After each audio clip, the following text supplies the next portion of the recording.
Hello dear students. आज मैं part 1 honours के छात्र छात्राओं के लिए असामान्य मनोविज्ञान एबनॉर्मल साइकोलॉजी के विषय में आपको कुछ बताऊंगा। पिछले क्लास में मैंने आपको मेंटल मैकेनिज्म या मानसिक रचना, मनोरचना या सुरक्षात्मक मनोरचना, जो भी कहें उसको आप कह सकते हैं, उसका जिक्र मैंने किया था। मैंने प्रारंभ किया था मनोरचना के बारे में। उस क्लास में मैंने कहा कि मनोरचना को दो वर्गों में बांटा गया है। एक को कहा गया है प्राथमिक मनोरचना यानी कि प्राइमरी मैकेनिज्म, और दूसरे को कहा गया है सेकेंडरी मैकेनिज्म या द्वितीयक या गौण मनोरचना। तो प्राथमिक मनोरचना यानी प्राइमरी मैकेनिज्म की चर्चा उस दिन हम लोग कर चुके थे। आज हम लोग मनोरचना का जो दूसरा प्रकार है यानी कि द्वितीयक मनोरचना, सेकेंडरी मैकेनिज्म, मेंटल मैकेनिज्म, उसकी चर्चा करेंगे। तो सेकेंडरी मेंटल मैकेनिज्म के अंतर्गत पहली जो मनोरचना है उसको कहते हैं प्रक्षेपण, प्रोजेक्शन। प्रक्षेपण एक साधारण मनोरचना है जिसका उपयोग प्रायः सभी व्यक्ति करते हैं। प्रक्षेपण का साधारण अर्थ आरोपित करना होता है या दूसरे पे फेंकना होता है। जैसे कि व्यक्ति यदि किसी कार्य में असफल हो जाए, अपनी असमर्थता या अपनी असफलता, अपने दुर्गुणों को वह दूसरे व्यक्ति पर आरोपित करता है, उसको प्रक्षेपित करता है। और ऐसे ही मनोरचना को हम प्रक्षेपण कहते हैं यानी कि हम प्रोजेक्शन कहते हैं। इस मनोरचना के द्वारा व्यक्ति में जो मानसिक संघर्ष होता है, जैसे कि कोई व्यक्ति किसी कार्य में असफल हो जाता है, कोई उसमें दुर्गुण है, कोई निराशा है, कोई काम करने में अक्षमता है, तो ऐसी स्थिति में उसमें मानसिक संघर्ष उत्पन्न होता है और उस मानसिक संघर्ष को दूर करने के लिए वह इस ये मैकेनिज्म का सहारा लेता है, इस मनोरचना का सहारा लेता है कि वह अपनी कमियों को दूसरे पर आरोपित कर देता है।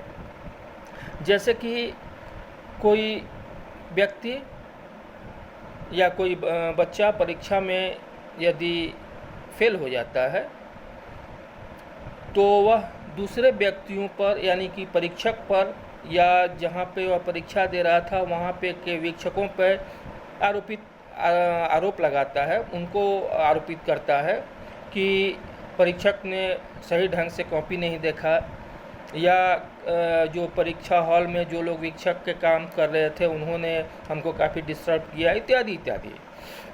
मतलब कि वह अपनी कमियों को दूसरे पर आरोपित करता है, वह अपनी अक्षमताओं को, अपनी जो उसकी दुर्गुण है उसको वह दूसरे पर आरोपित करता है। तो प्रक्षेपण दोनों ही स्तर पे होते हैं, चेतन स्तर पे होता है और अचेतन स्तर पे होता है, दोनों ही स्तर पर होता है। और इस मनोरचना को परिभाषित करते हुए, किसको? प्रक्षेपण को परिभाषित करते हुए पेज ने कहा है कि अपनी प्रवृत्तियों तथा शील गुणों को दूसरों पर आरोपित करना अथवा दूसरों में देखना प्रक्षेपण कहलाता है। यानी कि अपनी कमियों को दूसरे पर आरोपित करना अथवा दूसरों में देखना, ये प्रक्षेपण कहलाता है। और प्रक्षेपण की ये जो परिभाषाएं हैं, पेज द्वारा जो दी गई परिभाषा है, इसको जब हम देखते हैं तो ऐसा लगता है कि प्रक्षेपण में एक व्यक्ति जो होता है, दो तरह का ये होता है कि इसमें एक व्यक्ति जैसे कोई घृणित कार्य करता है, कोई अनैतिक अथवा अस्वीकार करने योग्य कार्य करता है और उन भावनाओं और विचारों को वह दूसरे में देखता है। ठीक है। जैसे शरारती बच्चा यदि मारपीट करके आता है घर में, तो यह कहता है कि मैंने कोई गलती नहीं की थी और अमुक बच्चा, दूसरा जो बच्चा है वह मेरे साथ मारपीट किया, इसलिए हमने उसको मारा या हम उसके साथ झगड़ा किए। यानी कि वह अपने कर्मों को दूसरे बच्चे पर आरोपित करता है। ठीक है। उसी तरह से छोटा बच्चा जब मान लीजिए किसी खिलौने से खेल रहा है और उस खिलौने मान लीजिए कि कोई लकड़ी का घोड़ा है, उस पर वह बैठा हुआ है और गिर जाता है, उसे चोट लग जाती है, उठता है तो वह उस घोड़े को मारता है, उस घोड़े को पटकता है, उस लकड़ी के घोड़े पे अपना सारा गुस्सा निकालता है। यानी कि अपनी कमी को वह दूसरे पर, उस वस्तु पर प्रक्षेपित कर देता है। उसी तरह से दूसरे तरह का जो प्रक्षेपण होता है वह है दूसरे अपनी जो भावनाएं होती हैं, उसके जो अपने विचार होते हैं वह दूसरे पर आरोपित करता है। जैसे कि वह कहता है कि अमुक व्यक्ति हमसे नफरत करता है, अमुक व्यक्ति हमसे नफरत करता है, जबकि उसको वह खुद ही उस व्यक्ति से नफरत करता है। तो ठीक इसका उल्टा, चूँकि वह उससे नफरत करता है इसलिए उसको वह कहता है कि अमुक व्यक्ति ही हमसे नफरत करता है, हमसे घृणा करता है। तो ये प्रक्षेपण के उदाहरण हुए। उसी तरह से दूसरा जो मैकेनिज्म है, दूसरा जो सेकेंडरी मैकेनिज्म है, उसको कहा जाता है आत्मीकरण। दूसरे को कहा जाता है आत्मीकरण। तो किसी दूसरे व्यक्ति के गुणों को, किसी दूसरे व्यक्ति के गुणों को अपने अनुरूप बनाना, यानी कि किसी दूसरे व्यक्ति के गुणों को अपने में समाहित करना, अपने आप को उस व्यक्ति के अनुसार उसके गुणों को अपने आप में आत्मसात करना, ये आत्मीकरण है। ब्राउन ने इसकी परिभाषा इस प्रकार दी है कि आत्मीकरण वह मनोरचना है जिसके द्वारा व्यक्ति अपने अहम यानी कि ईगो को दूसरे के व्यक्तित्व के सांचे में ढालने का प्रयास करता है और यह विश्वास करता है कि उसमें किसी दूसरे व्यक्ति के व्यक्तित्व के गुण हैं। ठीक है। जैसे कि कोई व्यक्ति अपने आप को गांधी टोपी, जवाहर जैकेट या किसी बड़े फिल्म स्टार का नकल करना, किसी बड़े राजनेता का नकल करना, यानी कि उसके उन बड़े नेताओं, उन बड़े व्यक्तियों के व्यक्तित्व को अपने आप में समाहित करना, अपने आप में शामिल करना, ये उसके मनोभावों को या उसके जो मानसिक संघर्ष होते हैं, उसकी जो विफलताएं होती हैं, उन संघर्षों को वह उसके द्वारा कम करता है। और ऐसा करने से व्यक्ति अपनी अयोग्यताओं, कमजोरियों आदि को छिपाने में सफल होता है तथा दूसरे के गुणों का नकल या अनुकरण करने के फलस्वरूप वह अपने को उसके वांछित गुणों को समझकर आत्मसंतुष्टि का अनुभव करता है। यानी कि व्यक्ति दूसरे के गुणों को अपने अंतर्गत आत्मसात करके वह व्यक्ति अपनी कमजोरियों को, अपने जो उसमें जो कमियां हैं, उन कमियों को वह दूर करने की कोशिश करता है, जिससे कि उसको आत्मसंतुष्टि मिलती है। उसी तरह से तीसरा जो मनोरचना का जो तीसरा प्रकार है, तीसरे तरह की जो मनोरचना है, उसको कहते हैं अंतःप्रेक्षण। उसको कहते हैं अंतःप्रेक्षण, प्रोजेक्शन, इंटरजेक्शन। अंतःप्रेक्षण का मतलब होता है कि व्यक्ति द्वारा अपने वातावरण के गुणों को अपने व्यक्तित्व में एकाकार करने या शामिल करने की प्रवृत्ति को अंतःक्षेपण कहते हैं।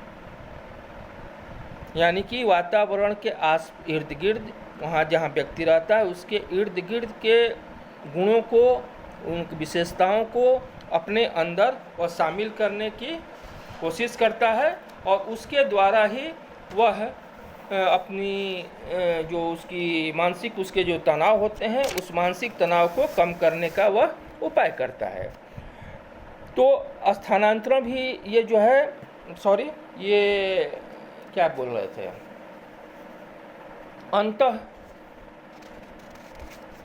इंटरजेक्शन की बात हम लोग कर रहे थे। यह इंटरजेक्शन जो है वह प्रक्षेपण की ही तरह होता है और इसमें अंतःप्रेक्षण और आत्मीकरण ये दोनों में कोई खास अंतर नहीं होता है।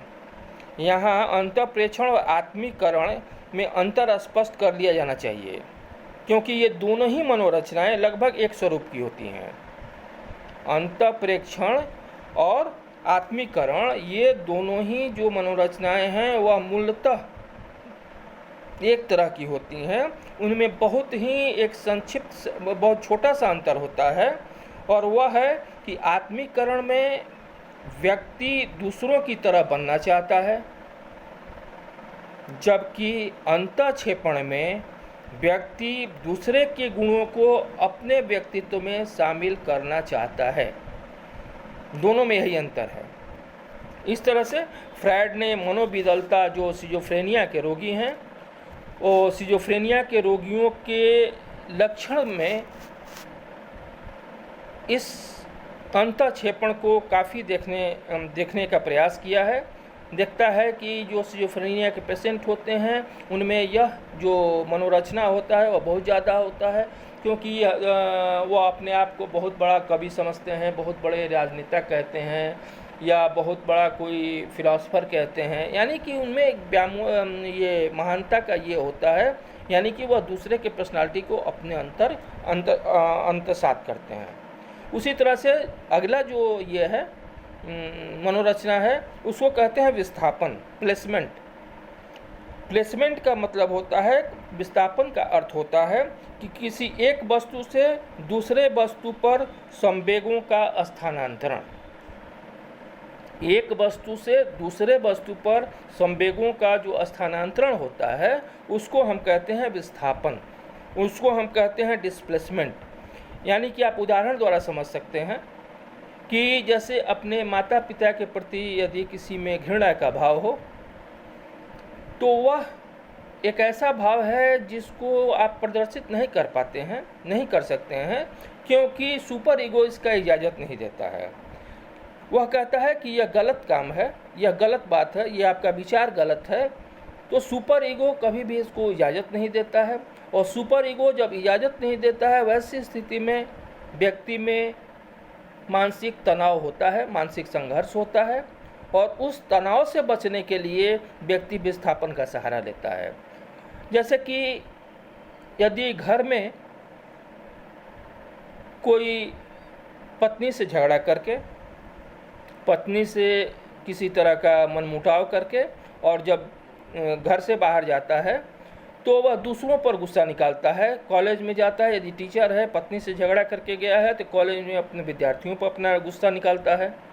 यदि घर में बच्चे हैं तो उन बच्चों पर अपना गुस्सा निकालता है, अपने पालतू कुत्ते पर गुस्सा निकालता है। कहने का मतलब यह है कि वह अपने जो मानसिक उसका संघर्ष होता है, वह जो तनाव होता है, पत्नी से झगड़ा करने का जो तनाव होता है वह विस्थापन हो जाता है, वह डिस्प्लेसमेंट होता है किसी दूसरे वस्तु पर, किसी दूसरे ऑब्जेक्ट पर, और वहाँ वह उस तरह का व्यवहार करके, उस तरह का अपने संवेग का प्रदर्शन करके अपने मानसिक संघर्षों से छुटकारा पाता है।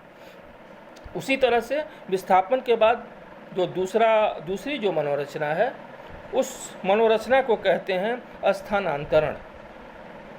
उस मनोरचना को कहते हैं स्थानांतरण। स्थानांतरण का अर्थ प्रेम या घृणा के भावों को हटाकर किसी दूसरे व्यक्ति या वस्तु पर केंद्रित करने से है। ठीक है, इसमें दोनों का स्वरूप एक जैसा, वस्तुतः विस्थापन और स्थानांतरण। विस्थापन यानी कि डिस्प्लेसमेंट और स्थापन मतलब ट्रांसफरेंस, दोनों ही करीब करीब मिलते जुलते हैं। आप देखेंगे कि दोनों की विशेषताएं काफ़ी मिलती जुलती हैं, दोनों का स्वरूप एक जैसा होता है, लेकिन इनमें भी एक सूक्ष्म अंतर है, और वह अंतर है कि विस्थापन की प्रक्रिया में संवेगों का प्रकाशन किसी वस्तु या व्यक्ति पर स्थानांतरित होगा, और वह ज्ञात रहता है। जब हमारे संवेग किसी व्यक्ति या वस्तु पर जब स्थानांतरित होते हैं तो उसका ज्ञान व्यक्ति को रहता है और उसका ज्ञान रहता है, परंतु जब स्थानांतरण की प्रक्रिया जिस व्यक्ति या वस्तु के भावों से स्थानांतरण होता है उसका ज्ञान उसको नहीं रहता है। तो स्थानांतरण की क्रिया कभी कभी स्वयं पर भी होती है। और इसी तरह हम देखते हैं कि स्थानांतरण यानी कि अपने मानसिक संघर्षों को किसी दूसरे वस्तु या दूसरे व्यक्ति पर उसको स्थानांतरित कर देता है और उसके द्वारा वह अपने मानसिक संघर्षों से छुटकारा पाता है। तो स्थानांतरण भी दो तरह का होता है, एक होता है घनात्मक यानी पॉजिटिव और दूसरा होता है निगेटिव। दो तरह का स्थानांतरण होता है। सामान्य दैनिक जीवन में स्थानांतरण के अनेक उदाहरण देखने को मिलते हैं। हम प्रतिदिन ऐसे अनेक उदाहरण देखते हैं जिससे कि स्थानांतरण की जो मनोरचना है वह प्रदर्शित होती है। जैसे किसी व्यक्ति के से यदि किसी को नफरत है, घृणा है, तो उसके बच्चों पर क्रोध निकालता है, उसके बच्चों को देखता है तो उससे घृणा करता है, उसको नफरत करता है। किसी ऐसे व्यक्ति को जो इसको वह बहुत चाहता है लेकिन वह उसको प्राप्त नहीं होता है तो उसके वस्तु पर, उस व्यक्ति के वस्तु पर या उसके पालतू जानवरों पर वह अपने प्रेम का प्रदर्शन करता है। यानी कि इस तरह के जो स्थानांतरण की क्रियाएं होती हैं वह हर व्यक्ति प्रतिदिन ऐसा करता है और वह उसके द्वारा अपने मनोभावों को, अपनी जो उसकी जो मानसिक संघर्ष होते हैं उसको कम करने का प्रयास करता है। उसी तरह से अगला जो मनोरचना है उसको कहा जाता है क्षतिपूर्ति, कंपनसेशन। कंपनसेशन यानी क्षतिपूर्ति एक ऐसी मनोरचना है जो कि सुरक्षा यानी कि अहं की सुरक्षा में एक महत्वपूर्ण स्थान रखता है। ईगो की सुरक्षा में, डिफेंस में एक महत्वपूर्ण स्थान रखता है। अनेक लोग किसी वास्तविक अथवा काल्पनिक अयोग्यताओं की भावनाओं की क्षतिपूर्ति विभिन्न क्रियाओं द्वारा करने की चेष्टा करते हैं। विभिन्न क्रियाओं के द्वारा उसकी क्षतिपूर्ति करना चाहते हैं। जैसे कि यदि कोई व्यक्ति पढ़ने में कमज़ोर हो तो वह उस विषय को या उस पढ़ाई में काफ़ी लगन लगा करके, काफ़ी समय दे के उसको वह क्षतिपूर्ति करता है और उसमें वह अच्छा करता है। यदि कोई व्यक्ति शारीरिक रूप से कमज़ोर हो तो उसकी क्षतिपूर्ति करने के लिए वह व्यायाम करता है, पौष्टिक खाना खाता है इत्यादि करके वह अपने उस कमजोरी को दूर करने की कोशिश करता है। यह एक क्षतिपूर्ति हुआ। उसी तरह से दूसरी जो क्षतिपूर्ति का जो अप्रत्यक्ष तरीका है, यह तो था कि प्रत्यक्ष तरीका था क्षतिपूर्ति का, और दूसरा जो एक अप्रत्यक्ष तरीका होता है वह किसी व्यक्ति के विफल होने में, यानी कि किसी क्षेत्र में यदि कोई व्यक्ति विफल हो जाता है तो वैसी परिस्थिति में वह व्यक्ति किसी दूसरे क्षेत्र में अपनी श्रेष्ठता का प्रदर्शन करता है, अपनी श्रेष्ठता को प्रदर्शित करके वह उसकी क्षतिपूर्ति करता है। जैसे कि कोई व्यक्ति पढ़ने में कमज़ोर है तो उसमें एक मानसिक संघर्ष होता है, एक मानसिक तनाव होता है, पढ़ने में कमज़ोर है तो, लेकिन वह खेल के क्षेत्र में, कला के क्षेत्र में, गायन के क्षेत्र में काफ़ी अच्छा करता है। यानी कि अप्रत्यक्ष रूप से वह अपने जो पढ़ाई में कमज़ोर होने का जो उसमें एक दुर्बलता था, उस दुर्बलता को वह दूसरे रूप में, अप्रत्यक्ष रूप में दूसरे वे से, दूसरे माध्यम से वह उसकी पूर्ति करता है, जिससे कि उसके ईगो को सेटिस्फैक्शन मिलता है। उसी तरह से अगला जो ये है जिसको मनोरचना कहते हैं, गौण मनोरचना, वह है प्रतिक्रिया विस्फोट। प्रतिक्रिया विस्फोट में होता क्या है कि व्यक्ति की जो भावनाएं होती हैं, व्यक्ति का जो मानसिक तनाव होता है किसी व्यक्ति के प्रति, किसी वस्तु के प्रति, किसी समुदाय के प्रति, किसी घटना के प्रति, यदि उसमें कोई ये हो रहता है, तनाव रहता है, संघर्ष, मानसिक संघर्ष होता है, तो वैसे स्थिति में वह कुछ ऐसा कार्य करता है, कुछ ऐसे रिएक्शंस उससे होते हैं उसके अंदर कि वह उस रिएक्शन को करके अपने ईगो को सेटिस्फाई करता है। जैसे कि तोड़ फोड़ करना, आगजनी करना, किसी को के साथ मारपीट करना, या कुछ जैसे एक कौम के व्यक्ति के साथ यदि उसकी कोई दुश्मनी है तो पूरे कौम को बदनाम करना, गाली देना इत्यादि इत्यादि करके वह अपने भावनाओं को, अपनी प्रतिक्रियाओं को, अपनी जो उसकी कुंठाएं होती हैं जो अंदर दमित रहती हैं और जो उसको मानसिक संघर्ष का रूप धारण करने को मजबूर कर देती हैं, उसको दूर करने के लिए उसमें एक प्रतिक्रिया विस्फोट होता है, जिसको प्रतिक्रियात्मक विस्फोट कहते हैं, एक्टिंग आउट कहते हैं। वह अपने भावों को प्रकट करता है समाज के सामने और उससे उसके आत्मसंतुष्टि होती है। इस प्रकार उपरोक्त जो हम मनोरचनाओं की चर्चा किए, यह गौण मनोरचना था, यह सेकेंडरी मेंटल मैकेनिज्म था, और पहला जो मेंटल मैकेनिज्म था जिसको प्राइमरी मेंटल मैकेनिज्म कहा जाता है, उसके बारे में मैंने एक दिन पहले मैंने चर्चा उसका किया था। तो उपरोक्त जितने भी वर्णित मनोरचनाएं हैं, इन मनोरचनाओं के अलावे भी कुछ ऐसी मनोरचनाएं हैं जिसके द्वारा ईगो का डिफेंस होता है, ईगो का रक्षा होता है।